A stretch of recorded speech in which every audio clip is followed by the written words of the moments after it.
성도들아.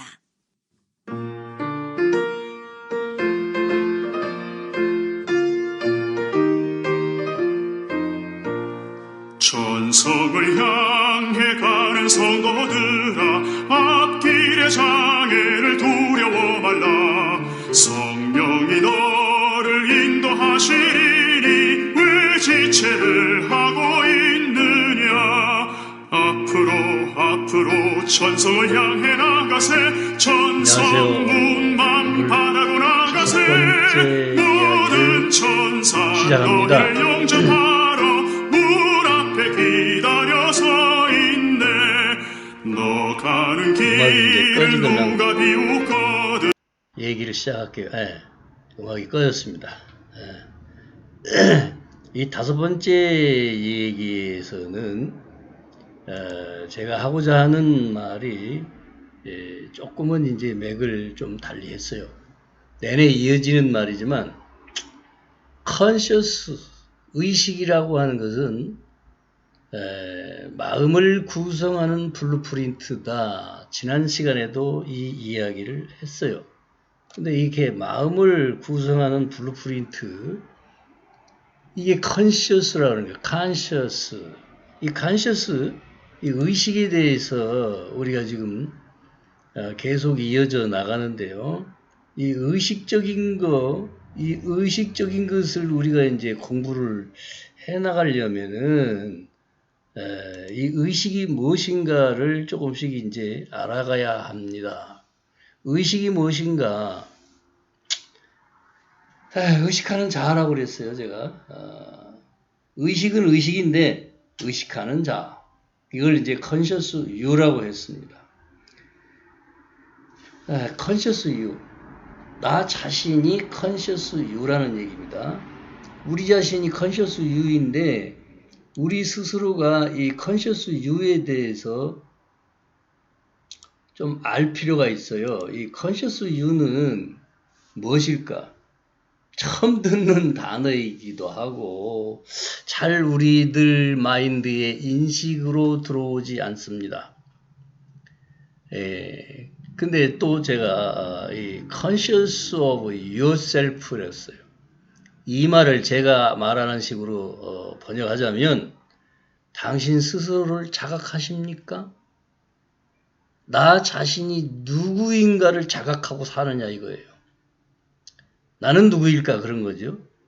Who are you? 이렇게 말할 수 있는 철학적 질문이기도 합니다. Who are you? 당신은 누구입니까? 유태인들은 태어나면서부터 그거 가르친다고요. 정체성 교육이죠. Who are you? 넌 누구냐? 그러면 유태인들의 입에서는 즉시 나는 야훼의 아들입니다. 이렇게 대답한다잖아. 자, 교회를 수십 년 다니고 저도 목회를 공식적으로 설교를 하면서 십자가 달아놓고 한 게 32년이에요. 지금은 이제 심리치료센터, 힐링센터만 운영한다고 했어요. 그래도 하던 것이니까 이렇게 말하고 싶어가지고 이런 영상을 만들어요. 어쨌든 Who are you? 우리가 만약에 당신 누굽니까? 그러면 대부분의 나는 허씨다, 김씨다, 박씨다, 나 충청도 사람이다, 이런 식으로 말을 합니다. 그러면 이게 과연 나의 영적인 정체성이냐? 그런 말입니다. 이건 내 육체적 태어남, 고향, 지난번에도 말씀드렸지만 그런 얘기잖아요. 그러나 우리의 진정한 정체성은 conscious you, 의식하는 자라, 그런 뜻입니다. 이 여러분의 정체성에 대한 질문을 하는 거예요. 여러분에 대한 이 정체성에 대한 질문, 이것을 우리가 지금 반드시 새롭게 깨달아야만 됩니다. 그래서 내 자신이 부끄럽지 않게, 당당하게 누구에게나 자신감 있게 나 하나님 믿는 사람이에요, 이렇게 말하기보다 나는 어떤 사람이다? 그리스도로 사는 사람입니다, 이렇게 말할 수 있어야 합니다. 그 그리스도로 산다는 게 뭐겠어요? 그리스도로 산다는 것은 바로 나의 아이덴티티를 발표하는 겁니다. 그 성도님들의 그 정체성은 과연 뭐냐 이거요. 그 정체성을 물을 때 와추아 당신은 과연 어떤 존재입니까? 와추아 하늘에 속한 것인가 아니면 땅에 속한 것인가? 내가 땅에 속한 존재인가 하늘에 속한 존재인가? 분명해야 돼요. 둘 다인가 아니면 하나인가? 바울이 말한 것처럼 나는 지금 이 지상의 몸을 머물러 살고 있기 때문에 육체적으로는 나는 대한민국 사람이다 말할 수 있지만 영적으로는 분명히 나는 하나님의 아들이다 이렇게 얘기할 수 있겠어요. 하나님의 아들이다라고 말할 때 그 막연하지요. 막연해요. 그래서 우리는 그리스도인으로서의 살아가는 그리스도의 인식을 해야 할 그런 아이덴티티를 가지고 있느냐는 거예요. 요 부분에 대해서 우리 한번 정말 지독하게 나 개인이 어떤 존재인가를 스스로 말할 수 있어야 하겠습니다. 인간은 의식하는 존재다 그 말이에요. 의식, conscious, 이 의식에 대해서 생각을 해야 되는데 제가 이제 두 번째 여러분에게 또 이렇게 자꾸 누가 하지 않던 얘기를 하려는 거예요. 우리가 보통 교회에서 목회자들과 신학자들이 말해온 그런 방향이 아닌 그런 패러다임이 아닌 전혀 아닌 것 같은 얘기를 해요. 그럼 여러분은 이제 무슨 생각하냐면 깜짝 놀래가지고 이거 뭐 목사가 뭐 이상한 사람이네 이렇게 얘기할 수도 있을 거예요. 자 여기 나와 있는 대로요. 계시록 1장 8절 주 하나님이 이르시기를 가라사대 뭐 버전마다 표현은 그렇지만 이르시기를 나는 알파와 오메가다. I am alpha and omega. 그러면서 이제 처음과 나중이다. 그래 놓으니까 이게 이제 그 신학에서도 그러지만 목사님들의 인식이 뭐냐면요. 일직선상의 목적론과 같은 대답을 해요. 시작이 있고 끝이 있어서 시작점이 있고 끝이 있어서 그런 식으로 예수님이 가라사대 하나님이 말씀하시되 나는 시작과 끝이다 그러니까 이렇게 일직선상으로 쭉 선을 그어서 시작점과 끝점이 있다. 그래서 자꾸 종말을 생각하는 거예요. 하나님이 그렇게 말씀하신다고. 근데 이게 알파와 오메가란 영문을 보면요. 알파가 뭘까? 알파. 물론 헬라어의 그리스어죠. 헬라어의 알파는 시작하는 알파벳이고 그야말로 오메가는 맨 마지막 영어의 Z에 해당해요. 그렇게 이해하니까 처음과 나중이라고 했으니까 또 이렇게 생각하는 거예요. 자, 이걸 순환적 사고 논리로 생각을 해보세요. 제가 항상 설명하지만 이렇게 시작이 있고 끝이 있다라고 이렇게 인식하지 말고 이렇게 둥그렇게 이어보세요. 시작이고 끝이지. 그냥 하나의 원이에요. 이렇게 우리가 생각을 좀 전환해 볼 수 없을까 하는 얘기를 말씀드리는 거예요. 그런데 이게 정작 진짜 본질적인 내용은 뭐냐? 동양의 우주론에서 말하는 음과 양의 얘기입니다. 음양이라고요. 음은 오메가이고 양은 알파라 그 말입니다. 그래서 우리가 내 자신을 인식할 때 나는 아이덴티티를 말해요. 첫 번째, 난 남자다. 난 여성이다. 남성이다. 여성이다. 이렇게 자기의 그 성적인 존재에 대해서 남성성, 여성성을 이렇게 생각할 때 남성성이냐 여성성을 가졌느냐.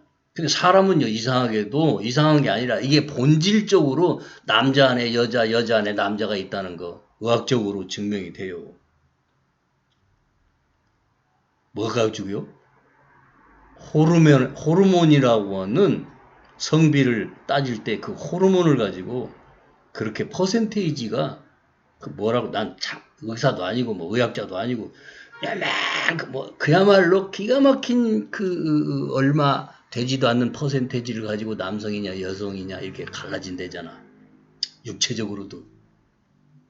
그러면 우리가 이제 지금 의식에 대해서 얘기하고 있는 중이니까요.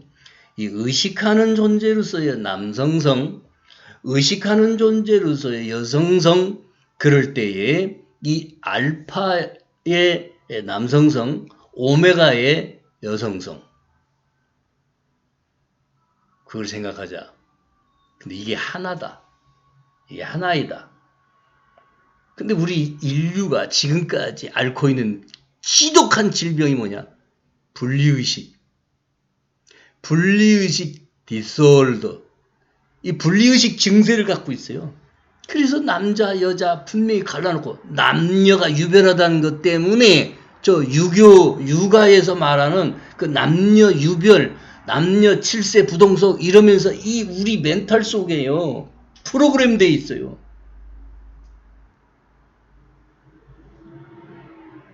하나님의 나라는 남성과 여성을 구분하지 않습니다. 그래서 이 생물학적으로도 남성성 안에 여성성이 공존한다. 증거는 호르몬의 퍼센테이지다. 이런 거예요. 또 할머니들이 여자인데 여성으로 평생을 살았지만 연세가 많아지면 걸쭉한 영감님 목소리가 나와. 왜 그럴까요? 호르몬 대비 이제 뒤집어져서 그래요. 여성 호르몬이 낮아지고 수치가 남성 호르몬이 더 강해졌다 이 말이죠. 높아졌다 이 말이죠. 할아버지들 바람 실컷 피다고 옛날에 조광지처 찾아 들어오잖아. 그런 말 있잖아요. 에? 그게 뭐예요? 여성스러워지는 거야. 그래서 남자들도 이제 호르몬적인 이 성 대비해서 호르몬 대비해서 이게 거꾸로 되면은 겁이 많아지고 그래서 남성인 할아버지들이 그렇게 간이 쪼그라드는 거야. 그러니까 기어 들어와요, 이제. 좀 말이 거친가요? 실컷 골고리 하나님 두고 살던 그야말로 남봉꾼 할아버지들도 과거 옛날 조선시대 얘기야. 들어온대잖아, 마지막에. 왜? 겁이 많아져가지고. 여성 호르몬이 커지거든. 하여튼 좀 무식한 표현이지만 그렇다 그런 얘기예요. 자, 무슨 얘기를 하려고? 남성성 안에 여성성, 여성성 안에 남성성 다 있다. 그래서 남자와 여자는 하나일 수밖에 없다. 이게 생물학적인 것도 맞아떨어진다. 근데 영적으로는 더더군다나 알파와 오메가가 뭐냐? 하나는 남성성, 하나는 여성성을 말한다. 예? 계시록 1장 8절. 예? 나는 알파와 오메가다. 할 때 이게 목적론적인 시작과 끝점을 말하는 게 아니다. 해석을 잘해야 돼요. 그래서 제가 처음부터 우리 해석적인 패러다임을 다시 가지고 와야 된다. 성경을 보는 시각을 달리해야 된다. 이런 얘기를 했어요. 그러면 이제 창조주 하나님을 생각해봅시다. 창조주 하나님은 왜 아버지 부성만 얘기할까요? 아버지 하나님만 자꾸 따져. 아버지 하나님, 아버지 하나님, 아버지 하나님 믿습니다. 아버지 하나님. 이거 생각하자고요. 창조주께서 모든 천지 만물을 창조하실 때 나무도 그러고 식물군도 그러고 동식물 다 공이 그다음 곤충들까지도 알파 오메가예요. 암수 다 공이 똑같이 만들어놨다고. 그래서 생명이 탄생과 죽음을 계속하잖아. 그렇잖아요? 그럼 하나님 자신이 부성만 존재하는 게 아니라 모성도 가지고 계시다. 그게 알파와 오메가다. 음과 양이다. 그런 얘기예요. 창조주 하나님은 어머니의 모성은 부재하냐? 전혀 그렇지 않습니다. 그래서요, 우리 새롭게 인식해야 할 게 있어요. 이게 뭐냐? 그게 어머니 하나님도 생각해야 한다. 아버지 하나님만이 아니라 어머니 하나님. 생각해 보신 적 있나요? 이상했지요, 지금까지. 여러분의 마음속에 캐션 마크가 없었나요? 왜 하나님 아버지만 있냐? 어머니 하나님도 따로 계신 게 아니고 아버지 하나님 속에 어머니 하나님, 어머니 하나님 속에 아버지 하나님 그러시다 그 말입니다. 그래서 알파와 오메가라고 말씀하신 것입니다. 생명 창조에서 음과 양의 조화로움이 하나님 자신의 그 신성의 양극성임을 보여주시는 거예요. 알게 해주시는 거예요. 이걸 우리 인식하자. 그런 얘기예요. 이걸 인식하지 못한다면 참으로 우리는 불행한 거예요. 이제 우리 새롭게 다시 한번 내 자신의 그 인식을 가지고 오면서 이제 이러한 그 인식을 새롭게 가지고 와야 돼. 가지고 와야 돼. 정말 제가 말하는 걸 이걸 이제 수용을 하실 수 있어야 돼요. 어째서 아버지 하나님만 얘기하냐고. 정말 안타까운 건 이 아버지 하나님만이 아니고 어머니 하나님이 계시다는 거. 따로 계신 게 아니라는 거 이거 인식하셔야 돼. 양성을 신인 양성이란 말은요. 뭐 신학에서 말하는 신인 양성이란 말은 달로 얘기하지만 딴 얘기이긴 하지만 그야말로 양성을 갖고 계시다. 알파와 오메가 양성을 갖고 계시다. 이 양성에 대해서 우리는 심각하게 고려하면서 생각해야 됩니다. 이 양성이 뭐냐? 알파와 오메가다. 계속 제가 지금 빙빙 돌리는 반복적인 얘기하고 있잖아요. 왜? 인지하시라고. 창세기에 왜곡된 표현이 있어요. 부성만 얘기하다가 창세기에 왜곡된 표현. 그게 뭐냐? 이제 죄와 벌 주는 하나님으로 자꾸 인식을 하게 된 시초가 뭐냐? 그게 아담과 하와 얘기에서부터 그러지 않습니까? 아담과 하와 얘기에 그 하와의 죄로 말미암아 남성인 아담이 타락을 했으므로 그래서 하와에게 주어진 창세기 3장 15절부터 나오는 얘기죠. 임신하는 고통, 출산의 고통, 남성에게는 땀 흘려 일해가지고 농사를 지어가지고 식구들을 먹여 살려야 한다는 그런 노동의 그걸 전부 뭘로 봤어요? 뭘로 봤냐고요? 인식을 어떻게 했냐고요? 벌로 인식을 했죠. 죄값에 대한 벌로 인식을 했다고.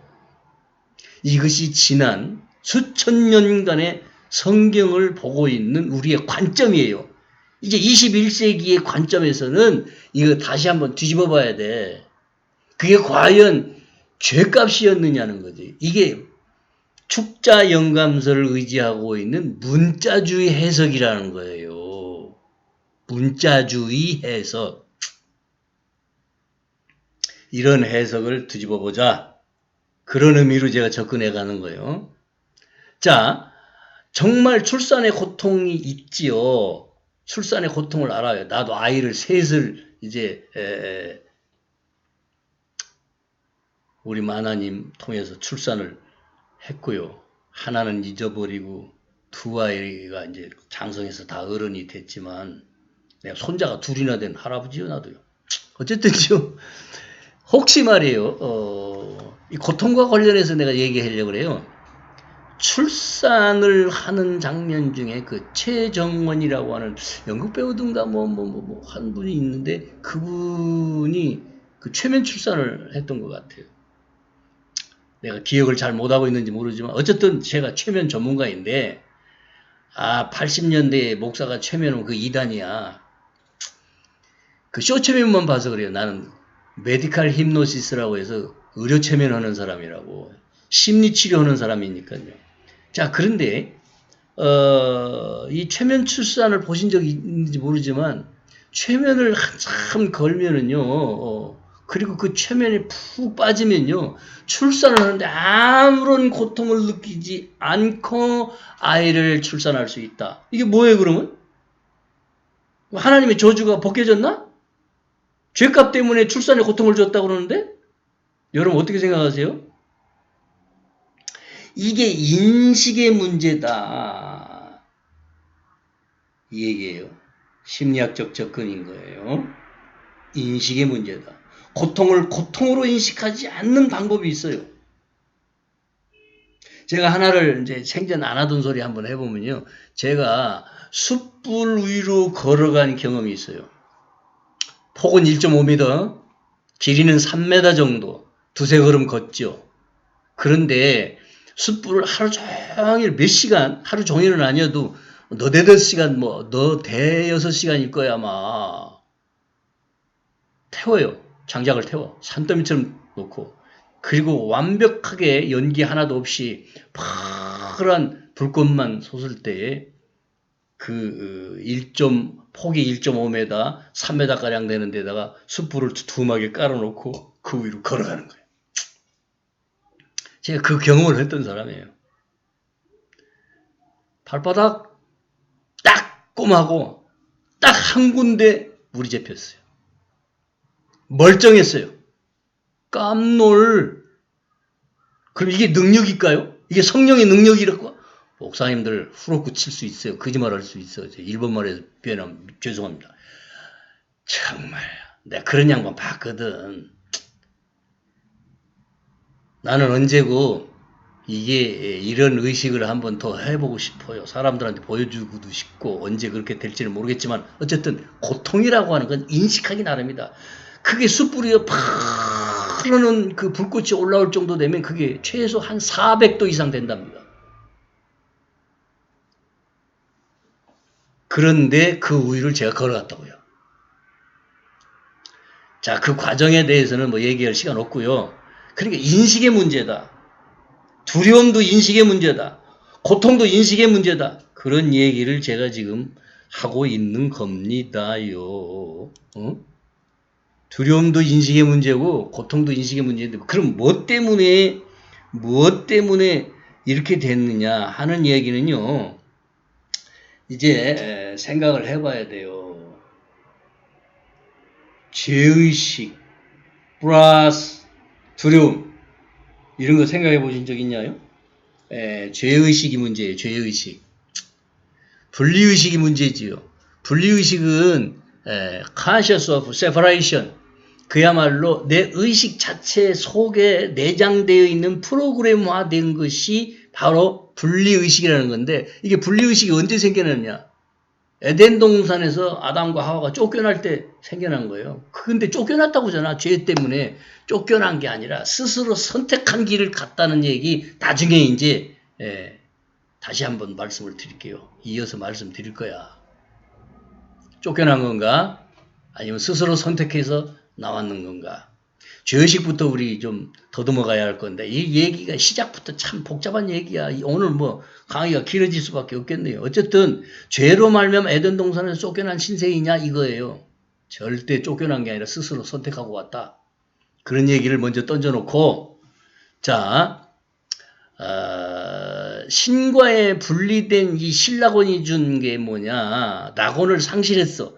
그것이 죄의식을 갖고 왔다. 죄의식, guilty요, guilty. conscience. 이 guilty conscience, 이 죄의식, 양심의 가책, 그야말로 이게 두려움의 원인이에요. 하나님 앞에 죄를 짓고 쫓겨났다. 이게 두려움의 원인이야. 이것을 인식하고 있는 거예요. 이게 지금 우리 인식론에서 정말 다시 한번 생각해 봐야 할 거예요. 그럼 여기서 이제 조금 어려운 얘기도 나오는데 여기서 의식하는 자라는 게 뭐냐? 내가 이고로 지독한 개인을 말하는 이 육체적인 나를 말하는 철학적 용어이고 심리학적 용어이기도 한데 이고라고 하는 거예요. 이고. 교회 목사님들 이고그램이라고 하는 거 공부한 적 있을 거야 아마. 자, 이 이고라고 하는 것을 알아야 돼요. 보통 에고라고 그러죠. 에고가 인식한 거예요. 예? 하나님 앞에 쫓겨났다고 인식한 게 에고가 인식한 거라고. 그러나 그건 결코 영적으로 쫓겨난 일이 아니라는 것을 먼저 말씀드리는데 나중에 자세하게 풀어드릴 거예요. 자, 그래서 이게 이제 좀 딴 얘기를 좀 갖고 와 볼게요. 탄생 트라우마라는 게 있어요. 출생 트라우마라고 할까? 어쨌든 이 아기의 울음은요. 허파의 문을 열기도 하지만 엄마의 몸으로부터 빠져나온 공포예요. 분리죠. 분리. 엄마의 심장 소리를 듣고 따뜻하게 있었던 엄마의 품속에서 빠져나왔어. 탄생. 그 탄생 그 즉시 아이는 공포를 느끼는 거예요. 그럼 우는 거예요. 뭐 때문에? 분리감 때문에. 분리감이요. 잠시 들리던 모성의 심장 소리가 들리지 않아 공포가 생긴 거예요. 와 우는 거지. 울지 않는 것도 병이지만 문제지만요. 그게 이제 이걸 이 분리의식이라고 그러게. 분리감, 이 분리감. 응? 분리불안이란 말 들어보신 적 있어요? 분리불안? Separation Anxiety Disorder라고 하는 거예요. 이 Separation Anxiety Disorder, 이게 분리불안 의식이 이게요, 어린애들에게 생기면 이 엄마 못 떨어져요. 우리 큰애 두 번째 탄생한 이 애가 23일간 탄생하자마자 엄마가 참 그야말로 불행하게도 응암동에 있는 제가 서울 좀 살았죠. 그 시립병원에 입원하는 바람에 23일 동안 떨어져 살았어. 이 아이가 어린 시절에 그 트라우마가 뭐였냐? 그야말로 출생 트라우마죠. 탄생 트라우마야. 공포 속에 살았어요. 화장실 같은 데 따라다녀요. 시골 목회를 하러 갔는데 이 아이가 화장실 문도 열어놓고 일 보게 시켜요. 지 엄마를. 그렇게 고통 속에 컸어요. 무엇 때문에? 23일 동안의 분리불안. 이게 깊이 내재되어 있던 거지. 그게 다 뭔지도 모르고 살았어요. 그래서 제가 나중에 이제 대비하기 위해서 심리학 공부도 한 것 같아요. 어쨌든 이 갓난아기와 엄마의 잠시간의 이 분리감이 커질 때 공포감을 느낀다는 거예요. 이걸 우리가 좀 알아야 돼요. 두려움의 원인, 이 죄의식에서 왔다. 에덴 동산에서 쫓겨나왔다. 죄를 져서 쫓겨나왔다. 그래서 분리의식, 이 분리의식이 원인이라는 의미로만 이해를 합시다. 이 의식하는 자의 그 가장 근본적인 문제가 뭐라고요? 죄의식이다. 죄의식이에요. 이 죄의식에서 해방되는 것이 구원이에요. 한마디로 말하면. 어떻게 하면? 근데 교회는요, 죄송하지만 계속 죄를 팔죠. 죄를 팔아요. 회개시키고 매주일 죄책감에 시달리게 하고, 그리고 또 회개시키고 죄책감에 시달리게 하고, 이게 악순환이야. 우리 이거 깊이 생각해 보십시다. 오늘 강의가 좀 길어진 것 같아요. 오늘 여기까지 하겠습니다. 감사합니다.